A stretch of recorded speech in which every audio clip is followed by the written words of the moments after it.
Агары аткан таңымсыз, сиз менин асыл жанымсыз. Кубанычым, бактым, байлыгым, апакем менин баарымсыз деп Жалал Абад облусунун Сузак району Ырыштуу Бекабад айылынын ардактуу тургуну Бейшөз Жумабаева Арзыкан апабызды 10 сентябрь 71 жаш сыйды жүргөн маарекелүү курагы менен куттуктайбыз.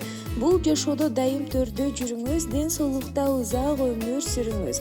Бул сиздин сыйлуу кутман курак жашыңызда уул кыздын урмат сыйын көрүңүз. Ардактуу апаки, ар дайым эсен аман болуп, жакшылыктар жалгыздабай ичен болуп, ден соолугуңуз бекем болуп, жарыкчылык жашоонун рахатын, ар дайым бактылуулуктун күнүн көрүп, көп жашап, узак өмүр сүрүңүз деп уулу Максатбек жана үй бүлөсү куттукташат. Апа, кымбатым, сенин аламда жок.